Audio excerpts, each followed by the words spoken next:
얼마 전에 제가 로봇 청소기에 대해서 호들갑을 떤 적이 있었습니다. 첨단 기기에 앞서가야 하는데 겨우겨우 따라가는 처지이라 남들이 다 가지고 있는 청소기를 뒤늦게 구입하고는 너무나 좋다고 자랑을 해댔었습니다. 오늘도 예배당이 깨끗한 것은 로봇 청소기가 수고해 준 덕분입니다. 우리 애써주시는 로봇 청소기님께 감사를 드립니다. 지난 월요일에는 또 다른 첨단 기술을 경험했습니다. 제가 월요일에 주로 산에 가는데 함께 가는 일행 목사님 중에 한 분이 새로 차를 구입하셨는데 하이브리드 풀 옵션 스타리아 7인승 아주 좋은 차를 구입하셨습니다. 물론 등산 전용으로 구입한 것은 아니지만 등산 갈 때 그 차를 타고 가니까 한 5명 정도가 늘 같이 가니까 7인승으로 아주 여유롭게 편안하게 이동을 하게 되었습니다. 월요일에 월드컵 경기장 앞에서 만나가지고 이제 산을 가는데 갈 때에는 주로 그 차 주인 되시는 목사님이 운전을 해서 가십니다. 그리고서 산행을 다 하고 내려오면 대부분 피곤해들 하시니까 돌아올 때에는 그 목사님들 중에 가장 체력이 좋고 가장 영역이 뛰어난 제가 운전을 합니다. 지난주에 올 때 그 차를 운전하는데 새 차이고 특별한 기능이 많아가지고 좀 익숙하지가 않았습니다. 그 기능 중에 하나, 크루즈 기능이라는 게 있습니다. 차주께서 이렇게 하라 저렇게 하라 라고 하니까 크루즈 기능이 작동을 하는데 크루즈 기능이 자기 혼자 갑니다.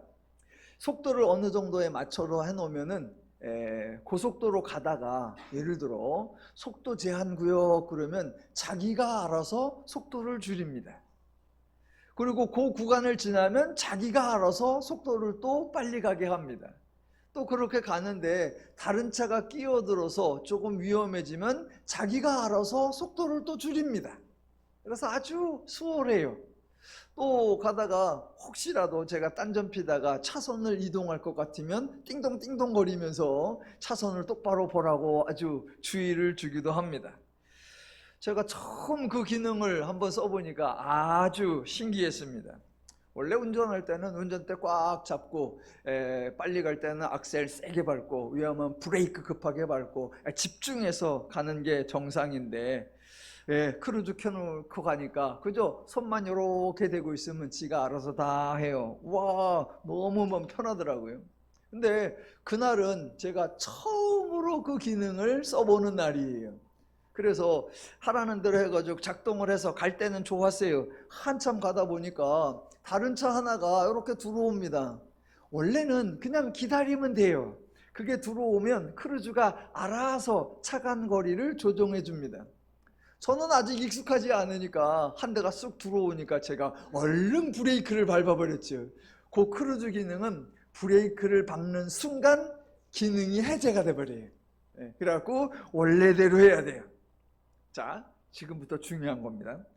그렇게 제가 크루즈 기능을 몰라서 브레이크를 확 밟아버리니까 기능이 해제된 걸 그걸 보고 그 차에 계시는 또 다른 목사님이 그분은 크루즈 차를 갖고 계셔서 크루즈에 익숙하신 분이에요. 그분이 저에게 한마디를 하십니다.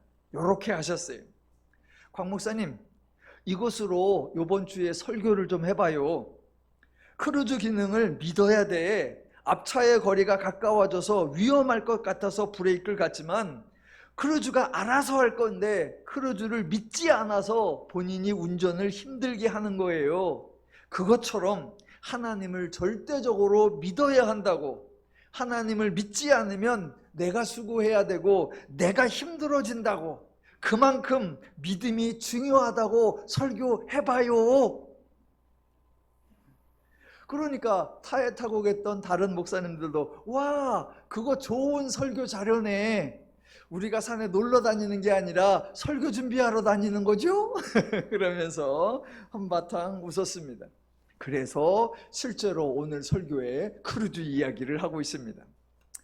제가 그 얘기를 딱 듣는 순간 그래, 한번 이 얘기를 해야 되겠다라고 하는데 대신 설교하는 방향이나 설교하는 내용은 조금 달라야겠구나라고 했어요. 왜냐하면 기독교에서 말하는 믿음은 늘 말씀드리는 것처럼 차원이 다르고 방향이 다르고 구조이 다르고 순서가 다르고 패턴이 다릅니다. 믿음이라고 하면 사람이 얼마나 확실하게 믿는가, 당사자가 얼마나 굳건하게 신뢰하는가, 본인이 얼마나 철저하게 확신하는가, 인간이 의심 없이, 인간이 흔들림 없이 견고하게 의지하는가, 그거를 강조합니다. 모든 게 사람에게 달려 있다라는 거예요. 그래서 언제나 사람을 다그치죠. 사람에게 요구하는 것이고 사람에게 묻는 것이고 사람을 닥달하는 거예요. 네가 믿느냐? 네가 믿어야 돼. 네가 분명하게 해야 돼. 왜? 믿음이 그 사람이 믿느냐 안 믿느냐 그게 중요하다고 생각하기 때문이, 그게 전형적인 세상의 방식, 그게 전형적인 사람들의 패턴이. 같이 차에 탔던 목사님이 저에게 지적을 하셨죠. 곽 목사님이 크루즈 기능을 믿지 못했다. 내가 믿음이 없었다. 그러니까 곽 목사님이 크루즈 기능을 믿어야 한다라고 강조하신 거예요. 기독교의 패턴은 조금 차원이 다릅니다. 세상에서 높은 자가 있고 센 자가 있고 강자가 있고 아는 자가 있고 지도자가 있다라고 하면은 약간의 도움은 줄 수 있죠. 충고를 할 수도 있고 덕담을 해줄 수도 있고 조금 중요한 고급 정보를 줄 수도 있습니다. 그런 걸 조금 알려주는 역할을 하는 거예요. 마치 비법이라도 되는 양, 비장의 노하우라도 되는 양, 성공으로 가는 문을 살짝 열어주는 것처럼 최소한의 도움을 주고, 그리고서 하는 말, 내 역할은 여기까지다. 사실은 이것도 대단한 것이다. 나니까 너에게 이거라도 알려주는 거야. 이제부터 모든 것은 너 하기에 달렸다라고 말합니다. 세상에서는 이게 최상이에요. 세상에서는 더 이상이 없어요. 어느 누구도 상대방을 향해 결정적 역할을 하지 않습니다. 상대방을 책임진다는 개념은 존재하지 않습니다. 세상에서는 먼저 알아서 상대를 배려해주고 먼저 알아서 상대를 위한 역할을 해주고 먼저 알아서 상대를 위한 책임을 감당한다, 그런 경우는 없습니다. 그래서 세상에서는 은혜라는 개념이 존재하지 않는 거예요. 혹시라도 내가 도움이 필요하면 내가 상대방에게 도움을 달라고 간절히 부탁을 해야지요. 그렇게 부탁할 때 저를 좀 책임져 주십시오, 이런 부탁은 애시당초 가능하지도 않고, 조금만 도와주십시오, 조금만 힌트를 주시든가 조금만 여지를 주십시오, 그거라도 해주시면 나머지는 제가 죽도록 해보겠습니다 하지요. 그런 부탁조차도 사람의 자존심을 다 내려놓아야 겨우 가능하지요. 이거는 냉정한 게 아니고 야박한 것이 아니고 인간의 실상이고 인간의 한계이지요. 저나 여러분이나 감히 어느 누가 상대방의 삶에 결정적 역할을 하고 싶어 하고 심지어는 책임지는 역할을 할 수 있을까요? 당연히 하려고 하지도 않고 혹시 하고 싶어도 할 수가 없습니다.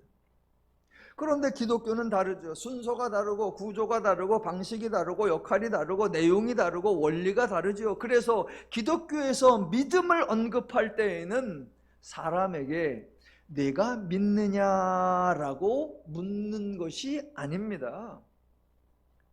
내가 믿느냐라고 그 사람에게 묻는 것이 아니라 하나님이 그 사람으로 하여금 믿을 수 있게 하셨느냐, 이게 중요한 거예요. 사람은 대상이에요. 그 사람이 믿음의 주체가 아니고 그 사람이 믿느냐 믿지 않느냐를 결정하는 핵심 요소가 아닙니다. 모든 것이 사람 하기에 달려있는 것이 아니에요. 기독교의 믿음에서 주체 핵심은 바로 하나님이십니다. 그래서 믿음과 관련된 모든 사역도 하나님이 하시는 거예요. 하나님이 그 사람이 믿을 수 있도록 설명해 주셔야 하고, 하나님이 경험시켜 주셔야 하고, 하나님이 납득을 시켜 주셔야 하고, 하나님이 이해하게 해 주셔야 하고, 결국 그 사람이 믿을 수 있도록, 신뢰할 수 있도록, 의지할 수 있도록 하나님이 만들어 내셔야 하는 거예요. 이게 기독교에서 하나님의 역할이고 하나님의 책임입니다. 세상에서는 네가 믿느냐라고 상대방에게 질문해요. 그러나 기독교에서는 하나님이 내가 저들이 믿을 수 있도록 충분하게 계시하여 주었는가? 라고 하나님 스스로 질문하시는 거예요. 제가 예전에 이제 신학교나 이런 데 가서 강의를 할 때 제 표현이 조금 독특하게 해서 학생들이 질문하곤 했어요. 그 표현이 뭐였냐면, 뭔가 강의를 하고 나면 알아들었어? 학생들 이해했어요? 납득이 돼? 깨달았어? 대부분 이렇게 질문을 하는데, 저는 설명을 한참 하고 나서는 늘 이렇게 말을 했습니다. 제가 이해가 되도록 잘 설명을 했나요? 제가 납득이 되도록 잘 풀이를 했나요? 그 학생이 그런 표현을 안 들어봤어요. 늘 정신 차려, 똑바로 들어, 이해해, 알아들었어? 추궁하는 소리를 들었는데, 제가 강사로 와서는 제가 설명을 잘 했나요? 제가 납득이 되게 설명을 했나요? 예, 이게 바로 하나님이 하시는 패턴이에요. 너희가 믿느냐, 너희가 믿음이 있느냐, 너희가 신뢰하느냐, 상대방을 추궁하고 닥달하는 것이 아니라 내가 충분하게 설명해 주었는가, 내가 납득이 될 만하게 계시를 해 주었는가. 그러니까 기독교에서는 인간에 대하여 내가 잘 믿었구나 라고 상대방을 칭찬하면서 상을 주는 경우가 없고, 내가 믿음이 없구나 라고 상대방을 지적하면서 벌을 주는 경우가 없습니다. 그러니까 세상의 방식과 하나님의 방식의 차이가 나는데, 이 차이는 인간에 대한 이해에서부터 출발합니다. 세상에서는 인간을 죄인이라고 선언하지 않습니다. 대신 기독교는 인간을 죄인이라고 선언합니다. 기독교가 인간을 죄인이라고 선언하는 것은 인간을 죄인으로 몰아세우는 것이 아니라 인간에 대하여 바르게 정확하게 이해를 하는 거예요. 상대를 죄인으로, 인간으로 이해를 했으니까 이제부터 저들은 하나님에 대하여 죽은 자고, 저들은 하나님에 대하여 무지한 자고, 저들은 하나님에 대하여 모르는 자다라고 파악을 했으니까 이제부터 모든 수고, 모든 노력, 모든 역할, 모든 책임을 하나님이 감당하시는 거예요. 그래서 믿음과 관련하여 기독교에서는 인간에 대한 비난이 없습니다. 인간에 대한 지적이 없어요. 인간에 대한 추궁이 없어요. 인간에 대한 책망이 없어요. 인간에 대한 징계가 없어요. 인간에 대한 형벌이 없습니다. 자, 죄를 지었으면 벌을 받는 게 마땅하다라고 하는 세상적인 생각과, 하나님은 죄인이 죄를 지어도 벌을 주시지 않는다라고 하는 기독교의 내용을 잘 이해하셔야 합니다. 많은 분들이 기독교에서 말하는 죄인과 형벌, 죄와 벌에 대하여 오해를 하시는 것 같습니다. 세상에서는 인간이 죄를 지으면 벌을 받는다라고 생각합니다. 당연하지요. 죄를 지었으면 벌을 받아야죠. 대신 그 사람이 벌을 다 받았으면 죄인이라는 신분에서 벗어나지요. 왜? 죄값을 치루었기 때문에. 아주 단순하게 예를 들어 봅시다. 어떤 사람이 죄를 범해서 유치장에 들어갔습니다. 들어가 있는 동안 상대방하고 합의를 합니다. 그래서 얼마 보상금을 물어주고 나면 그러면 유치장에서 나와요. 더 이상 죄인이 아니에요. 만약 합의가 잘 안 된다 그러면 정해진 기간 동안에 유치장에 구금되어서 형기를 다 채우죠. 그렇게 형기를 채우고 나오면 됩니다. 더 이상 죄인이 아니에요. 왜? 값을 치루었으니까.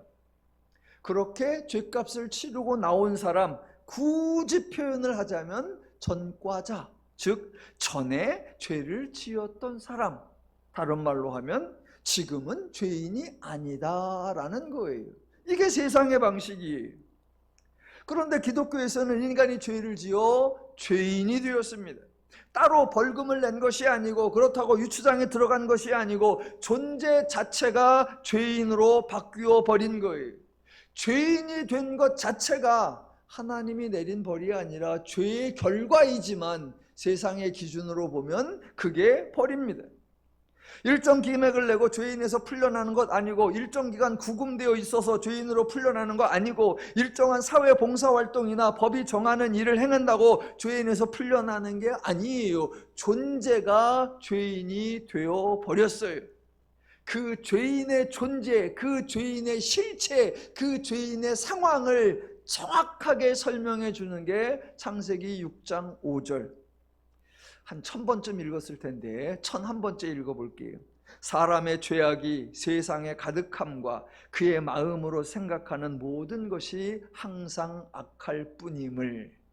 창세기 8장 21절에도 나옵니다. 사람의 마음이 계획하는 바가 어려서부터 악함이라. 예, 이런 존재가 되어 버린 거예요. 세상에서는 존재가 바뀌었다고 말하지 않으니까 죄를 지면 벌을 주는 거예요. 세상에서는 그의 마음으로 생각하는 모든 계획이 항상 악하다라고 말하지 않으니까 죄를 지으면 책망을 하고 징계를 하는 겁니다. 왜? 죄인이라 안 할 수가 없으니까. 그렇게 생각할 수밖에 없는 죄인, 그렇게 행동할 수밖에 없는 죄인이니까.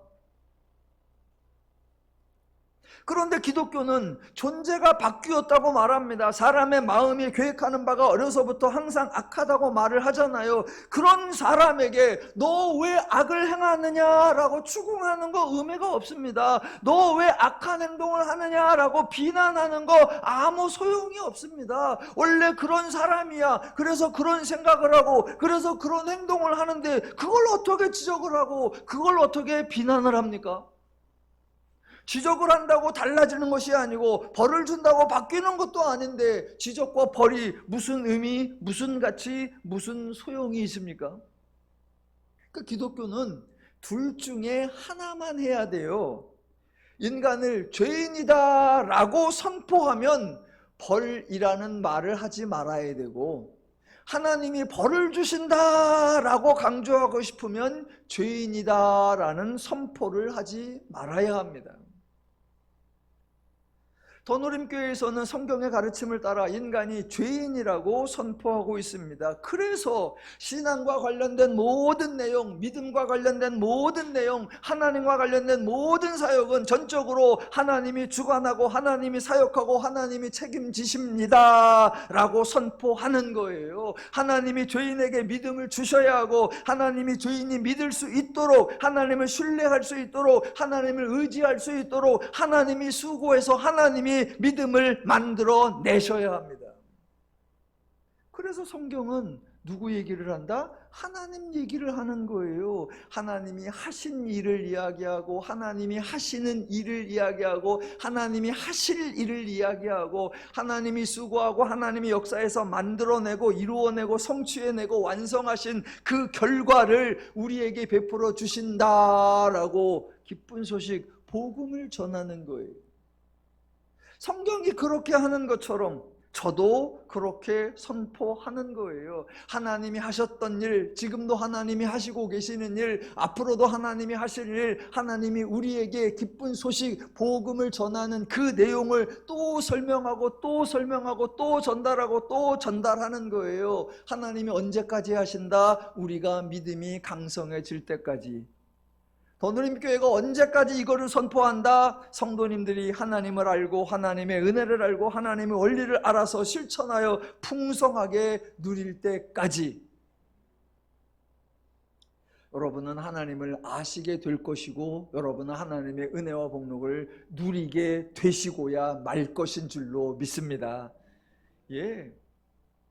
기독교는 사람에게 왜 믿지 않느냐라고 묻는 것이 아니에요. 도리어 기독교는 인간이 하나님 앞에 큰 소리치고 인간이 하나님 앞에 따질 수 있는 종교예요.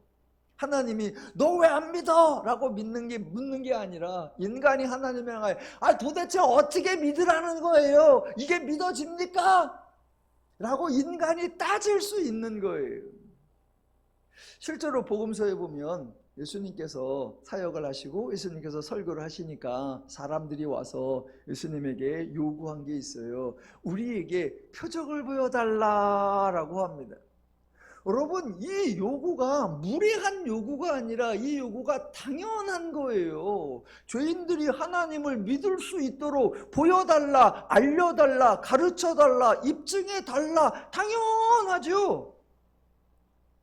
그때 예수님은 어떻게 하셨습니까? 표적 보여주는 거 싫어, 안 보여줘. 대신 니들이 나에게 믿음을 보여줘봐. 그렇게 요구하지 않았습니다. 너희가 감히 하나님을 시험하려고 하느냐? 라고 책망하고 벌을 주지 않으셨습니다. 사람들이 표적을 요구했을 때 예수님이 보이신 반응이 크게 세 가지예요. 순서적으로 첫째, 예수님은 이미 표적을 행하고 계셨습니다. 예수님이 행하고 있는 사역들은 아무나 할 수 있는 것이 아니었습니다. 주변에서 이 사람 저 사람이 아무 때나 하는 거 아니었어요. 병든 자를 치유하셨습니다. 그런데 의사가 하는 거하고 전혀 달랐습니다. 귀신을 쫓아내는 사역을 하셨습니다. 그런데 무당이 하는 것과 완전히 달랐습니다. 예수님이 하시는 사역 자체가 다 표적이었어요.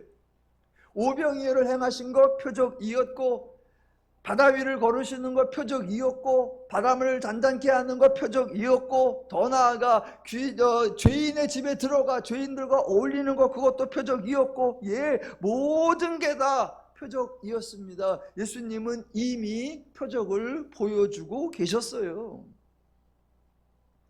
그랬는데 사람들이 표적을 요구해요. 예수님이 표적을 계속 행하십니다. 왜? 표적을 행하지 않는 것이 아니라 이미 진행되고 있는 표적을 너희가 이해하지 못하는 거다라는 걸 확인시켜 주는 거예요. 예수님은 달라지지 않았습니다. 그동안은 표적을 하나도 안 행하시다가 사람이 표적을 요구하니까 그때서 표적을 행하셨느냐? 아니요. 그전에는 표적을 잘 행하시다가 사람들이 요구하니까 그 순간부터 표적을 중단하셨느냐? 아니요. 원래부터 표적을 행하셨고 사람들이 요구해도 똑같은 표적을 계속 행하셨어요. 예수님이 안 보여줘서 사람들이 못 봐서 못 믿은 게 아니라 예수님은 보여주셨고 사람들은 보고 경험했어요. 그런데 그들이 이해하지 못한 거예요. 표적을 보였느냐 안 보였느냐의 문제가 아니라 너희가 이해하지 못하는 거다라는 걸 확인시켜 주신 거예요. 그래서 세 번째, 예수님은 저들이 요구하는 것을 들어주는 정도가 아니라 저들이 요구조차 할 수 없었던까지 더 풍성히 들어주신 것, 그게 바로 십자가와 부활 사역이었어요. 왜? 보여달라고? 보여주면 알 것 같아? 지금도 이미 표적인데 너희는 보고도 못 믿어. 그러니까 너희 존재가 새로워지지 않는 한, 너희가 죄로부터 구원받지 않는 한 아무리 보여줘도 너희는 이해할 수 없어. 그러니까 지금도 표적을 보여주고 있지만 십자가 부활 사건을 통하여 너희를 새로운 성도가 되게 할 거고, 그때가 되면 너희가 이 모든 표적을 이해하게 될 거다라고 예수님이 행하신 거예요. 기독교는 이렇게 하는 거예요. 하나님이 이렇게 하는 거예요. 기독교의 하나님은 언제나 인간에게 과분하게 베풀어 주시는 분, 은혜를 풍성하게 베풀어 주시는 좋으신 하나님이십니다. 인간은 정작 구해야 할 것을 구하지 못해요. 왜? 자신이 죄인이라는 걸 알지 못하니까 죄로부터 벗어나게 해달라라는 걸 구하지 않아요. 대신 그것을 알고 계시는 분이 하나님이에요. 하나님이 알고 계시니까 하나님이 해결해 주시는 거예요. 더누림교회 모든 성도님들께서 하나님을 풍성히 아시고 하나님의 은혜를 풍성히 누리는 복된 삶이 되시기를 주님의 이름으로 축원합니다. 자, 오늘 본문이 홍수 사건이 시작되는 지점입니다.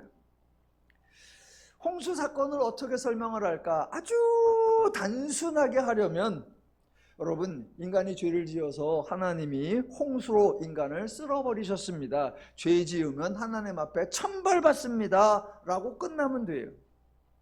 많은 분들이 그렇게 하십니다.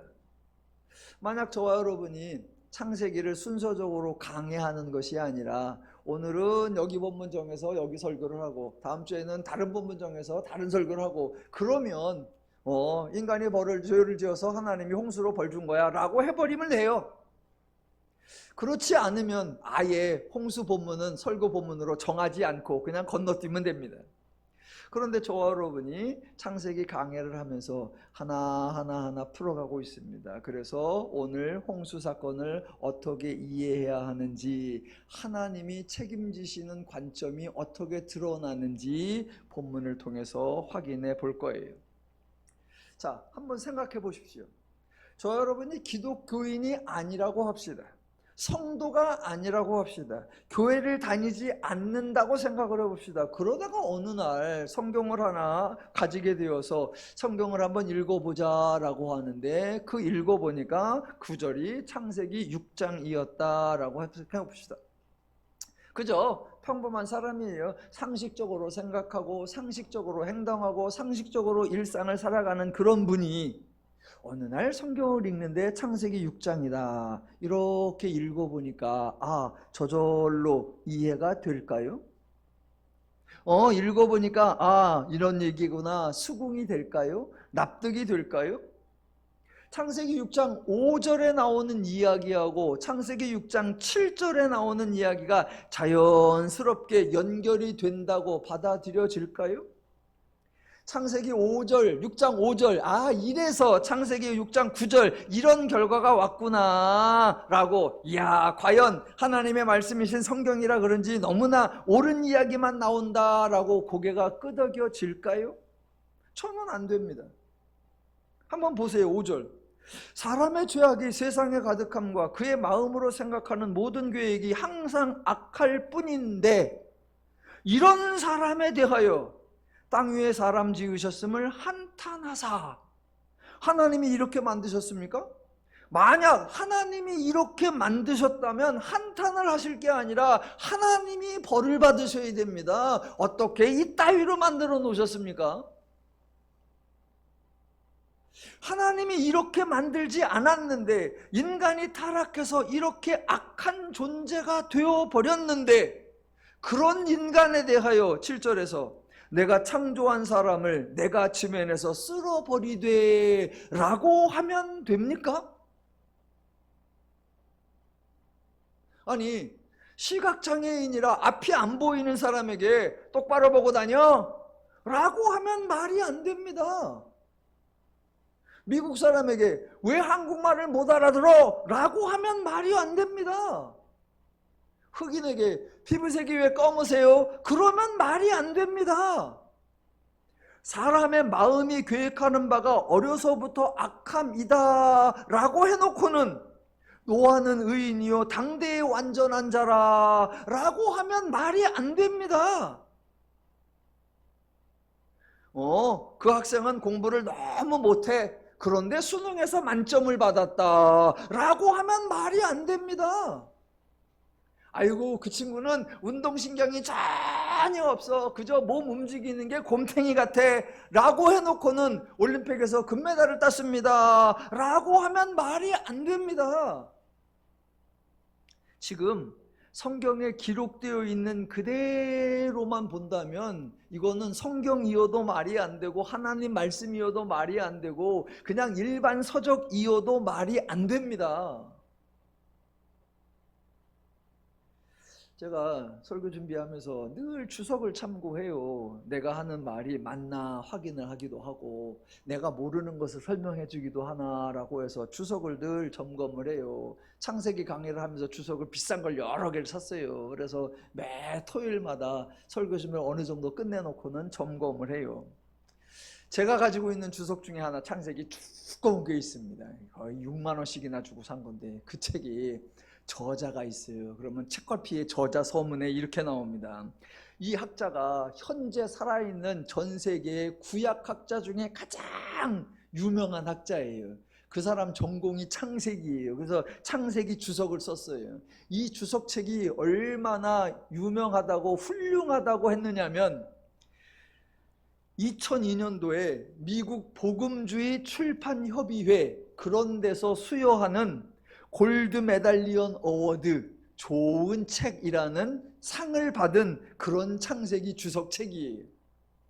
그런 유명한 저자가 쓴 주석이라 그런 상을 받았고, 그 책을 우리나라에 가져와서 번역을 했는데, 이 번역자가 또 우리나라에서 유명한 구약학자이고 여러 신학교에서 강의를 하고 있고, 저도 그 양반 특강을 들어보기도 했고 신학계에서 나름 목소리를 높이고 계신 분입니다.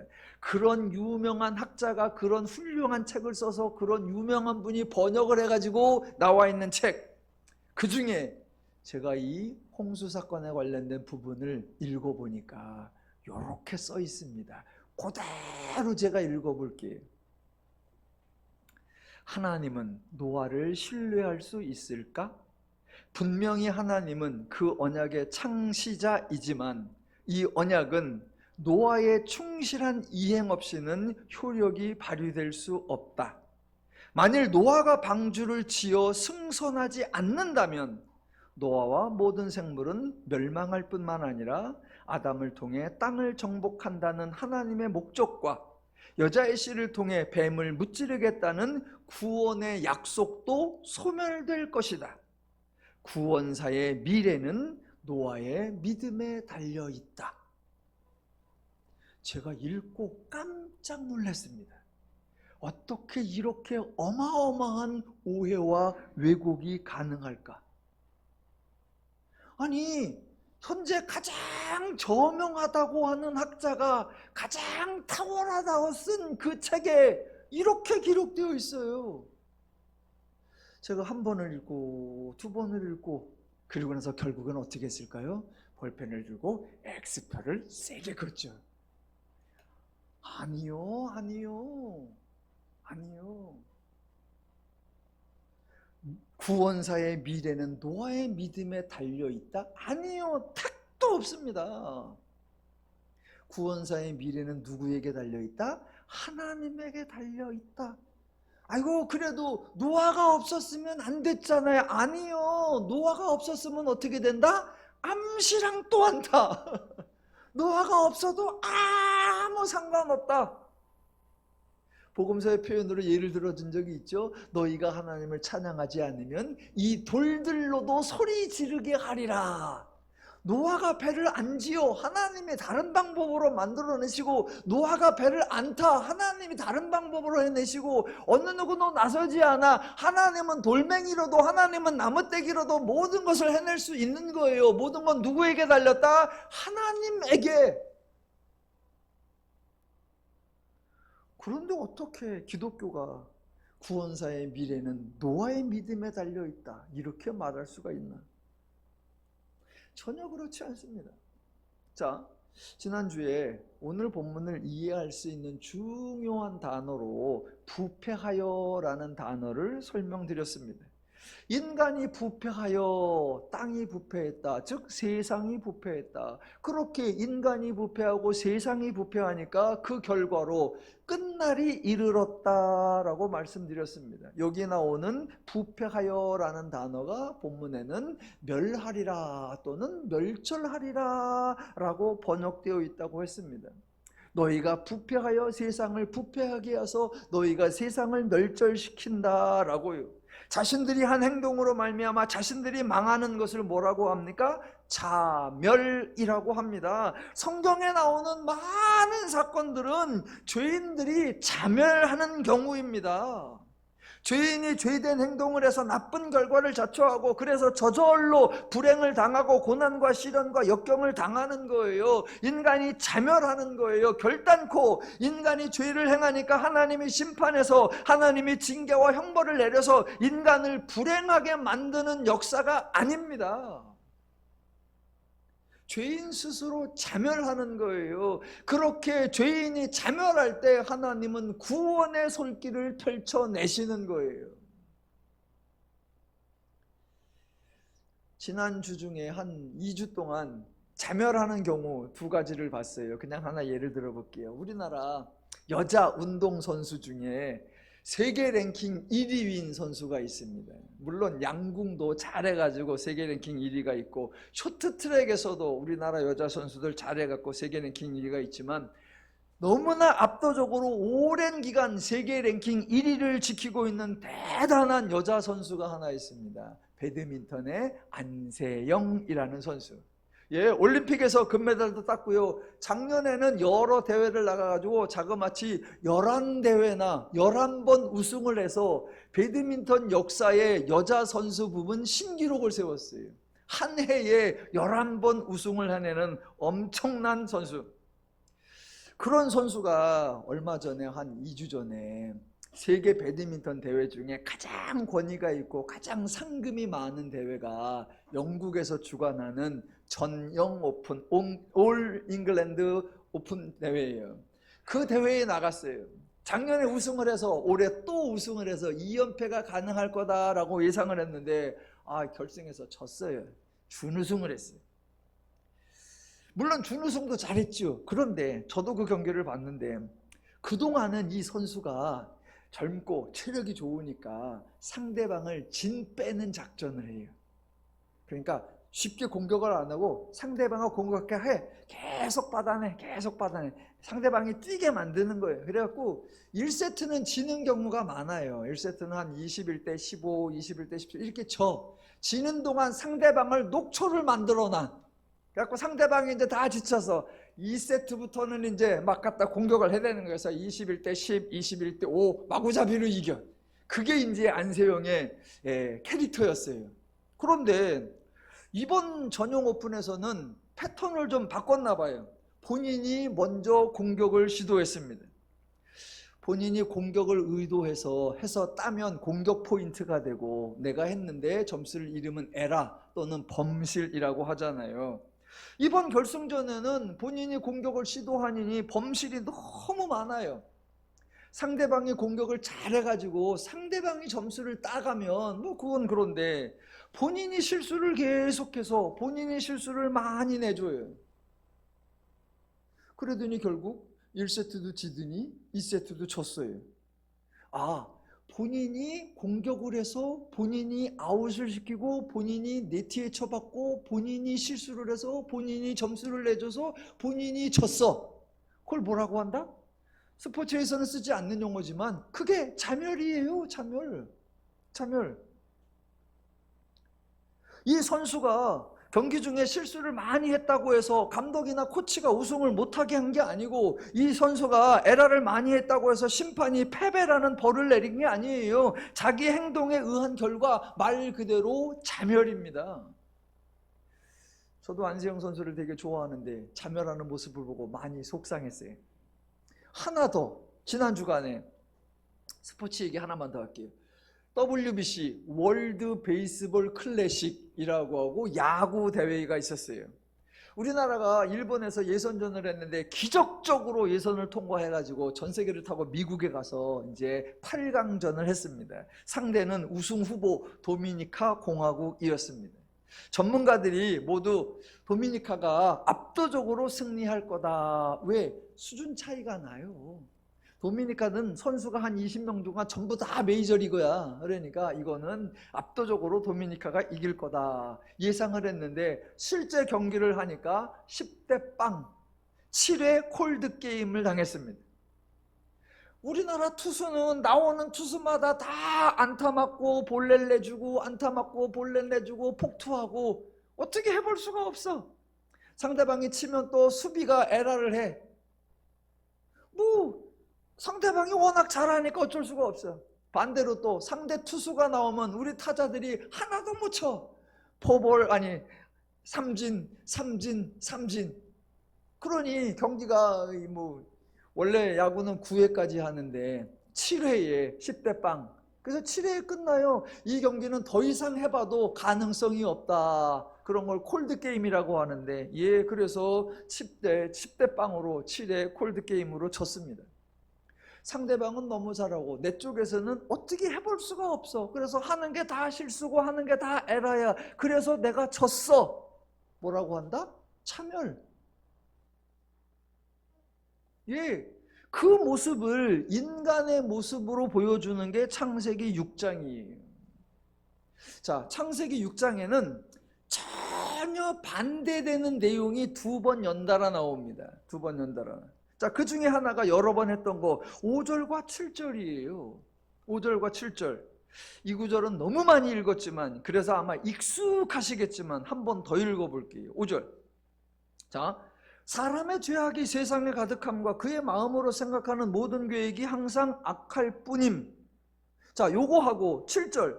내가 창조한 사람을 내가 지면에서 쓸어버리되 사람으로부터 가축과 기는 것과 공중의 새까지 그리하리니. 자, 여러분, 5절과 7절이 자연스럽게 연결이 되는 겁니까?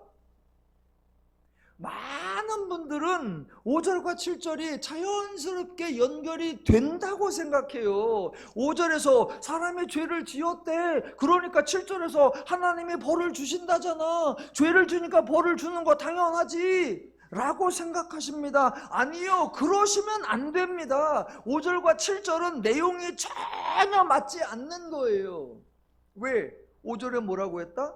사람의 마음으로 생각하는 바가 항상 악하다. 어려서부터 악하다. 그런 존재예요. 그런 존재가 악을 행했다고 그런 존재를 쓸어버리면 그 존재는 어쩌란 말이에요? 아니, 그런 존재라, 그런 수준이라, 그런 상태라, 그런 생각을 하고 그런 행동을 해. 그것밖에는 할 줄 몰라. 그런데 그거 행했다고 쓸어버려. 그럼 어쩌라고? 그러니까 5절에서 죄를 지니까 7절에서 하나님이 쓸어버려서, 아니요, 전혀 맞지가 않습니다. 또 하나가 13절부터 17절까지 나오는 단락하고 18절부터 21절까지 나오는 단락이에요. 자, 뉘앙스가 완전히 다릅니다. 먼저 앞단락 13절부터 읽어볼까요? 하나님이 노아에게 이르시되 모든 혈육 있는 자의 포악함이 땅에 가득하므로 그 끝날이 내 앞에 이르렀으니 내가 그들을 땅과 함께 멸하리라. 17절, 내가 홍수를 땅에 일으켜 무릇 생명의 기운이 있는 모든 육체를 천하에서 멸절하리니 땅에 있는 것들이 다 죽으리라. 아주 단호합니다. 이미 앞에서 6장 7절 내가 창조한 사람을 내가 지면에서 쓸어버리되 라고 하셨으니까 총 3번에 걸쳐 반복하셔서 타협의 여지가 없어 보입니다. 사용한 용어들이, 사용한 표현들이 모두 살벌하고 냉혹합니다. 쓸어버리되 멸절하리니 모두 죽으리라. 그런데 그 다음 단락을 보면 말씀이 달라지십니다. 18절. 그러나 너와는 내가 내 언약을 세우리니 너는 내 아들들과 내 아내와 내 며느리들과 함께 그 방주로 들어가고 혈육 있는 모든 생물을 너는 각기 암소 한 싹씩 방주로 이끌어들여 너와 함께 생명을 보존하게 하되 새가 그 종류대로 가축이 그 종류대로 땅에 기는 모든 것이 그 종류대로 각기 둘씩 내게로 나아오리니 그 생명을 보존하게 하라. 이러면 쓸어버리는 게 아니잖아요. 이러면 멸절하는 게 아니잖아요. 이러면 다 죽여버리는 게 아니잖아요. 지금 하나님은 멸절하고 하나님은 쓸어버리고 하나님은 다 죽이려고 하는데, 의인이요 완전한 사람인 노아가 하나님께 간곡하게 부탁해서 하나님이 예외를 두셔서 하나쯤은 남겨두겠다라고 하신 게 아니에요. 하나님은 쓸어버리려고 하는데 노아가 하나님을 막아선 것 아닙니다. 하나님은 모든 걸 멸절시켜버리려고 하는데 노아가 은밀하게 대책을 세워서 동물들을 빼돌려서 생명을 보존하게 한 거 아니에요. 죄인들은 자신들의 죄로 인해 자멸에 나아가고 있고, 하나님은 애초에 죄인들에게 형벌을 내릴 의도조차 없었고, 하나님은 죄인들에게 진멸할 생각, 계획 애초에 없었습니다. 없었어요. 자, 이 본문에서 앞으로 볼 홍수 사건에서 가장 중요한 게 뭐냐면, 하나님의 입장을 잘 보여주는 가장 중요한 표현이 6장 5절 맨 끝에 나오는 보시고입니다. 보시고. 가능하면 보시고의 밑줄 쫙, 설탕표, 당구표. 자, 하나님이 인간의 상황, 인간의 수준, 인간의 상태, 인간의 실상을 정확하게 보셨습니다. 하나님이 죄인들의 한계, 죄인들의 내용, 죄인들의 행동을 정확하게 아셨습니다. 그래서 그들의 끝날이 이르렀다는 것을 하나님이 분명하게 파악하셨습니다. 그러면 그 다음에 하나님이 무엇을 하셔야 합니까? 어차피 끝날이 다가왔는데 굳이 하나님이 나서서 멸절을 하셔야 합니까? 아니면 인간이 멸절되지 않도록 대비를 하시고 그들이 보존될 수 있도록 대책을 세우셔야 합니까? 당연히 후자입니다. 그래서 하나님의 입장에서 첫 번째가 5절에 나오는 보시고에 하나님이 죄인의 실상을 파악하신 거예요. 그리고 두 번째가 6절에 나오는 근심하시고, 즉 인간의 상태를 안타까워하시는 거예요. 그래서 세 번째가 7절 한탄하사, 즉 인간을 안위하기로, 인간을 위로하기로 마음 먹으신 거예요. 그래서 하나님이 구체적으로, 그래서 하나님이 실제적으로 하나님의 사역을 시작하는 것, 그게 8절에 나오는 하나님이 노아에게 은혜를 주신 거예요. 자, 오늘 본문을 이해할 수 있는 중요한 단어 하나 설명해 보겠습니다. 여러분은 이미 히브리어 단어를 여러 개를 알고 계십니다. 여러분은 헬라어 단어도 여러 개를 알고 계세요. 히브리어 아시는 거, 여호와 라파 알고 계시죠? 여호와 이레 알고 계시죠? 여호와 니시 알고 계시죠? 다 히브리어입니다. 여러분 헬라어도 잘 아세요. 그리스도, 이거 헬라어입니다. 임마누엘, 이거 헬라어입니다. 마라나타, 이거 헬라어입니다. 에클레시아, 이거 헬라어입니다. 코이노니아, 이거 다 헬라어입니다. 여러분은 그 뜻도 다 알고 계십니다. 여호와 라파, 치료하시는 하나님. 여호와 이레, 준비하시는 하나님. 여호와 니시, 여호와는 나의 깃발. 자, 그 중에 하나, 여호와 이레라고 하는 단어, 요게 창세기 22장에 나오는데요, 하나님이 아브라함에게 네 아들 이삭을 바치라 라고 말씀을 하셔서 아브라함이 이삭을 데리고 모리아산에 가서 바치려고 하니까 이삭이 보니까 양이 없어. 그래서 아버지에게, 아버지 양은 어디 있습니까? 그때 아브라함이 말하죠. 하나님이 준비하실 거야. 요 준비하다라는 단어가 이레예요. 그런데 그래서 이제 아브라함이 이삭을 바치려고 하니까 하나님이 스탑! 그리고 옆을 보니까 양이 하나 있어서 그 양을 잡아서 제사를 드렸다라고 나오죠. 그 사건 마지막에 창세기 22장 14절에 아브라함이 이렇게 말합니다. 아브라함이 그 땅 이름을 여호와 이레라 하였으므로 오늘날까지 사람들이 이르기를 여호와의 산에서 준비되리라 하더라. 요 준비되리라, 요 단어가 히브리어로 이레입니다. 이레. 그런데 요 이레, 준비되다라는 단어가 오늘 6장 5절 마지막에 나오는 보시고, 그 단어하고 똑같은 단어입니다.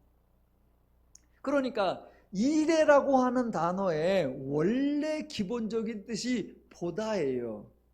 보다라는 의미에서 더 확장해서 무슨 뜻이 되는 거다? 준비하다라는 뜻도 되는 거예요. 여러분, 하나님이 보셨습니다. 죄인들의 실상, 죄인들의 실체, 죄인들의 한계를 보셨습니다. 하나님이 보신다는 건 단순히 구경하는 것이 아닙니다. 하나님이 보셨으면, 그래서 인간의 실상을 아셨으면 하나님이 대책을 세우시는 거예요. 하나님이 인간의 한계를 아셨으면 하나님은 문제를 해결하셔야 합니다. 그래서 하나님이 저들의 실상을 보시고라고 하는 말은, 그렇게 보셨기에 하나님이 준비하시고, 그렇게 보셨기에 하나님이 대책을 세우시고, 그렇게 보셨기에 하나님이 해결하신다라는 의미가 담겨 있는 거예요.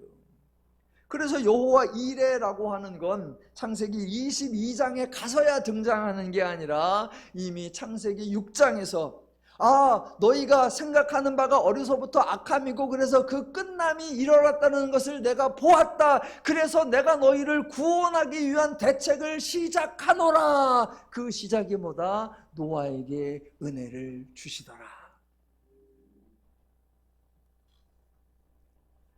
창세기 1장부터 오늘 보면 6장까지를 보면 성경의 이야기를 진행해 나가는 주체가 달라져요. 맨 처음에는 당연히 하나님이 모든 것을 시작하고 진행하시죠. 창세기 1, 2장 하나님이 말씀하시고 하나님이 창조하시고 하나님이 완성하시죠.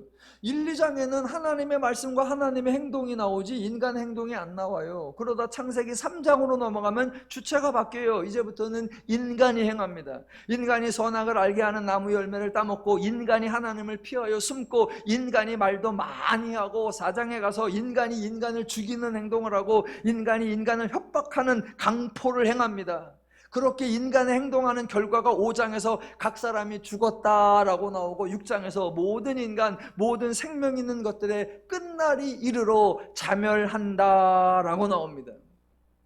1, 2장에서 하나님이 주체적으로 행했는데 3, 4, 5장에서 인간이 주체적으로 행하여 자멸하는 사건, 그러니까 6장부터는 다시 주체가 바뀌어서 하나님이 보시고 하나님이 준비하시고 하나님이 대책을 세우시고 하나님이 구원의 역사를 시작하시는 거예요.